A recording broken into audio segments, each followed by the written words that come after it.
موت نافرمانی کی حالت میں کہیں نہ آ جائے تمہیں.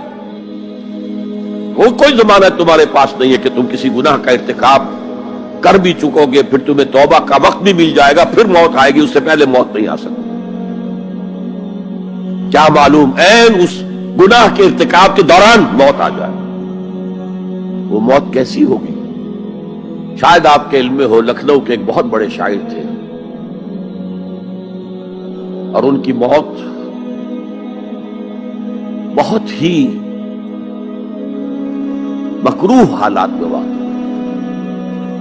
رات کو 2-3 بجے، جس کو آپ انگریزی میں کہتے ہیں in the small hours of the morning, شراب خانے سے نکلے، نشے میں دھت، چکر آیا، گرے، اور ساتھ ہی بدرو جا رہی تھی گندی نالی، اس میں گر گئے، وہاں سے لاش برآمد. کیسی موت ہے یہ؟ نافرمانی کی حالت میں موت آئی ہے، شراب کے نشے کی حالت میں موت آئی ہے. اور کیا یہ ممکن نہیں ہے کہ کوئی شخص بدکاری کا ارتکاب کر رہا اور عین اسی فعل کے دوران موت آ جائے؟ اچھا، اب اگر آپ نے طے کر دیا نہیں مروں گا مگر حالت فرما برداری میں، اس کی ایک ہی شکل ہے، کوئی لمحہ بھی نافرمانی میں بسر نہ ہو، مبادا اسی لمحے موت آ جائے. ہر لمحے کا پہرا دیجئے، ہر ساعت کی پوری حفاظت کیجئے، کہیں نافرمانی کا کوئی ارتکاب نہ ہو اور عین اس حالت میں کہیں موت نہ آ جائے. میں وہ حدیث آپ کو سنا چکا ہوں، لا یزنی الزانی حین یزنی وہو مومن. کوئی زانی حالت ایمان میں زنا نہیں کرتا، جب وہ زنا کر رہا ہوتا ایمان اس کے دل سے نکل کر اوپر سر پر منڈلاتا رہتا. کوئی چور حالت ایمان میں چوری نہیں کرتا، ولا یسرق السارق حین یسرق وہو مومن. کوئی شرابی حالت ایمان میں شراب نہیں پی سکتا، ولا یشرب الخمر حین یشرب وہو مومن. اگر ایمان بھی ہو دل میں اور یہ حرکات بھی ہو رہی ہو تو وہ ایمان 2 پیسے کا نہیں، 2 ٹکے کا نہیں. کیا اس ایمان کی قیمت ہے؟ کیا قدر و قیمت ہے اس کی؟ اب اگر عین اسی حالت کے اندر موت آ گئی تو یہ تو خلوع ایمان ہے، ایمان کا خالی ہو جانا ہے. یہ ہے وہ بات جو کہی گئی. اب یہ اسلام اور تقوی، ان دونوں کو یہاں نوٹ کر لیجئے. یا ایھا الذین آمنوا اتقوا اللہ حق تقاتہ ولا تموتن الا وانتم مسلمون. اے ایمان کے دعوے دارو، اللہ کا تقوی اختیار کرو جتنا کہ اس کے تقوی کا حق ہے، اور دیکھنا موت نہ آنے پائے مگر فرما برداری کی حالت.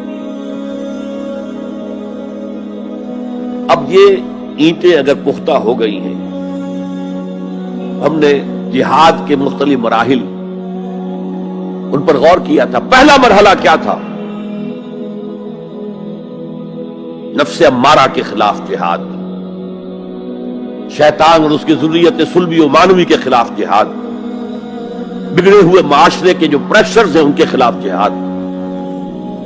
یہ 3 جہاد کر کے کما حقہ فرض کیجئے کہ اب آپ تقوی اور فرما برداری کی روش پر راسخ ہو گئے، قائم ہو گئے.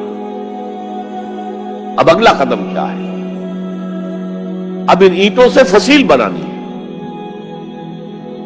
اینٹیں تو مضبوط ہو گئی، پوری طرح پک گئی، پختہ ہو گئی. وہ جو اقبال کہتا ہے کہ خام ہے جب تک تو ہے مٹی کا ایک انبار تو، اور پختہ ہو جائے تو ہے شمشیر بے زنہار تو. اور جس سے اکبر الہ آبادی نے بھی کہا ہے، اس سے بھی بہتر انداز میں کہا ہے، تو خاک میں مل اور آگ میں جل، جب خشت بنے تب کام چلے. ان خام دلوں کے عنصر پر بنیاد نہ رکھ، تعمیر نہ کر. اگر ساحل سمندر سے ریت لے کے گولا بنا لیں، وہ نم تو ہوتی ہے ریت، گولا بن جائے گا، پھر اسے شیشے پر بھی ماریں گے، شیشہ کھڑا رہے گا، ریت بکھر جائے گی. اسی گولے کو ذرا بھٹی میں ڈال کے پکا لو، روڑا بنا لو، تو خاک میں مل اور آگ میں جل، جب خشت بنے، جب اینٹ بنو گے تب کام چلے. اب اگر اسے مارو گے تو کوئی نتیجہ تو برآمد ہوگا کہ نہیں.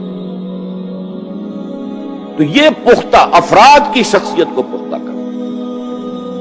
جو حیات اجتماعی اس کو نظر انداز کرتی ہے، جیسا کہ میں نے عرض کیا تھا، پہلی منزل تعمیر نہیں کی، دوسری کے اوپر سوار ہو گئے، دوسری ہے نہیں، تیسری جو ہے وہ ہوا کے اندر اس کی تعمیر ہو رہی ہے۔ ہماری بہت سی ناکامیوں کا اصل سبب یہ ہے۔ حضور نے پہلے افراد کو تیار کیا ہے، افراد کے ہاتھوں میں ہے اقوام کی تقدیر، ہر فرد ہے ملت کے مقدر کا ستارہ، اور ہر حیات اجتماعی یا کوئی تنظیم ہو، کوئی جماعت ہو جو اسلام کی سربلندی کے لیے کام کرنا چاہیے، اسے سب سے پہلے پختہ کردار والے افراد تیار کرنے ہوں گے۔ یا ایھا الذین آمنوا اتقوا اللہ حق تقاتہ ولا تموتن الا وانتم مسلمون۔ اب دوسرا نقطہ کیا ہے؟ ان کو جوڑنا ہے، اب اینٹوں کو جوڑنا ہے۔ And for that you need a cement substance۔ پچھلے زمانے میں چونا وغیرہ ہوتا تھا، چونے سے جوڑا جاتا تھا، آج کل سیمنٹ ہے۔ اگر یہ سیمنٹ سبسٹنس مضبوط ہے تو یہ فصیل اور دیوار مضبوط ہے، اگر یہ نہیں ہے تو چاہے اینٹیں پختہ ہو تب بھی سیلاب کا ریلا آئے گا، بہا کے لے جائے گا۔ اینٹوں کی پختگی کے ساتھ ساتھ ان کو جوڑنے والا مورٹر جو ہے اس کو بھی مضبوط ہونا چاہیے۔ اس لیے دوسرا نقطہ، یہ سہ نکاتی لائحہ عمل، 3 نکاتی لائحہ عمل۔ پہلا تقوی اختیار کرو اور اللہ تعالیٰ کی پوری فرما برداری اختیار کرو، کوئی لمحہ تمہارا نافرمانی میں نہ گزرے۔ اب واعتصموا بحبل اللہ جمیعا ولا تفرقوا،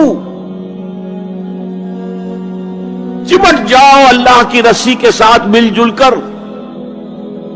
اور تفرقے میں نہ پڑو۔ اعتصام عصمت سے بنا، عصمت حفاظت کو کہتے ہیں۔ اعتصام حفاظت حاصل کرنا۔ جیسے آپ دیکھتے ہیں کہ کسی بچے کو اگر کوئی خوف لاحق ہو جائے، کوئی ڈرائے، وہ آئے گا، دوڑے گا، ماں کی گود میں آ کر ماں سے چمٹ جائے گا۔ وہ یہ سمجھتا ہے اپنے چھوٹے سے ذہن کے مطابق میں قلعے میں آ گیا ہوں۔ یہ دوسری بات ہے کہ کوئی شفاق انسان، جیسے فسادات ہوتے ہیں یا جیسا کچھ سن 47 میں ہوا تھا، کوئی شفاق بھیڑیا صفت انسان آئے، بچے کو کھینچے ماں کی گود سے، اچھالے اور کسی نیزے میں پرو لے۔ لیکن بچہ یہ سمجھتا ہے کہ میں آ گیا ہوں، پناہ میں آ گیا ہوں، قلعے میں آ گیا ہوں۔ تو یہ ہے اعتصام۔ اور عجیب بات یہ ہے کہ جو اس سورہ مبارکہ کی جو ہم نے شروع کی ہے آیات، وہاں سے ایک آیت پہلے جو ہے 10ویں رکوع کی آخری آیت، وَمَن يَعْتَصِم بِاللَّهِ فَقَدْ هُدِيَ إِلَىٰ صِرَاطٍ مُسْتَقِيمٍ۔ یہاں حبل اللہ نہیں ہے، جو اللہ کے ساتھ چمٹ جائے تو اس کی ہدایت تو ہو گئی صراط مستقیم کی طرف، اللہ سے جڑ جاؤ۔ سورہ حج کی آخری آیت کے بھی آخری الفاظ یہی ہیں، وَاعْتَصِمُوا بِاللَّهِ فَأَقِیمُوا الصَّلَاةَ وَآتُوا الزَّکَاةَ وَاعْتَصِمُوا بِاللَّهِ۔ وہ تمہارا پشت پناہ ہے، هُوَ مَوْلَاكُمْ فَنِعْمَ الْمَوْلَىٰ وَنِعْمَ النَّصِيرُ۔ کیا ہی اچھا ہے وہ مولا، پشت پناہ، مددگار، حمایتی، کیا ہی اچھا ہے وہ مدد کرنے والا۔ تو وہاں پر بھی وَاعْتَصِمُوا بِاللَّهِ، وہی لفظ یہاں آیا، وَمَن يَعْتَصِم بِاللَّهِ فَقَدْ هُدِيَ إِلَىٰ صِرَاطٍ مُسْتَقِيمٍ۔ اب یہاں سوال پیدا ہوتا ہے وہ حبل اللہ کون سی ہے؟ اب اصول یہ سامنے رکھیے کہ قرآن مجید میں اگر محسوس ہو کہ کسی جگہ پر کوئی ابہام ہے، اجمال ہے، کہیں وضاحت کی ضرورت ہے،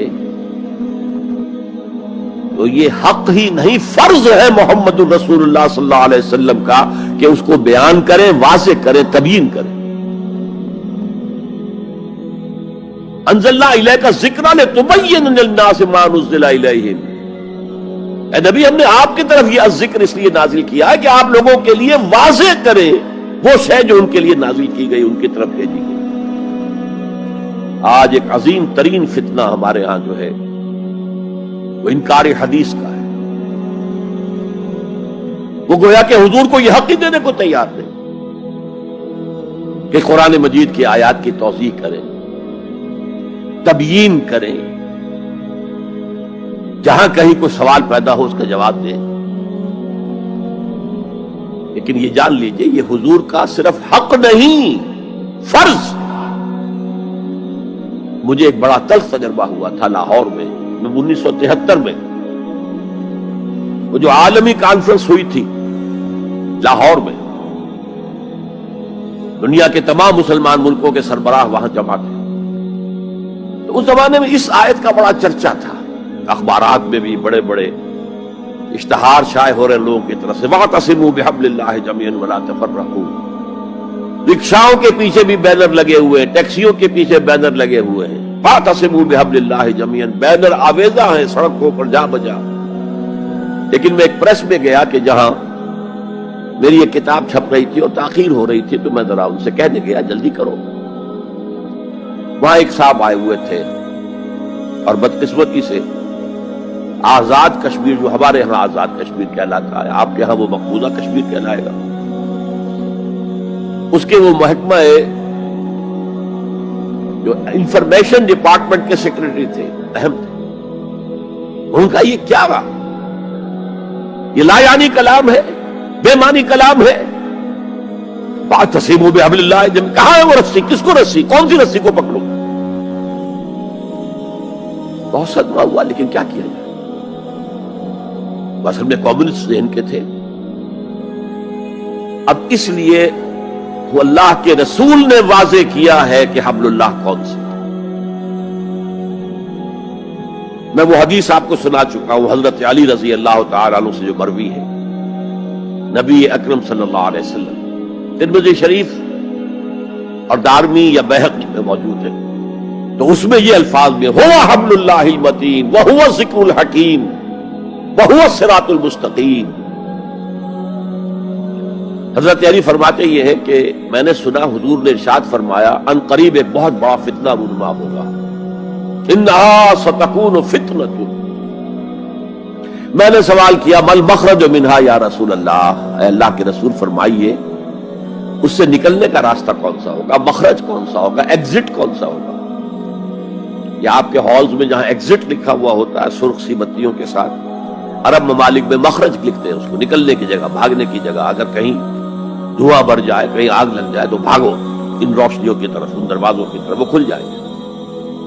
تو جب حضور نے فرمایا کہ انہا ستکون فتنۃ، تو حضرت علی کہتے میں نے پوچھا بل مخرج منہا یا رسول اللہ، فرمایا کتاب اللہ. فتنوں سے بچانے والی اور فتنوں سے نکالنے والی شے صرف کتاب اللہ. فیہ خبر ما قبلکم و نبأ ما بعدکم و حکم ما بینکم. اس میں تم سے پہلے جو اقوام تھی ان کی خبریں موجود ہیں، تمہارے بعد آنے والی جو چیزیں ہیں ان واقعات کا تذکرہ موجود ہے، اور تمہارے درمیان جو اختلافات بھی رونما ہو سکتے ہیں ان سب کا حل موجود ہے.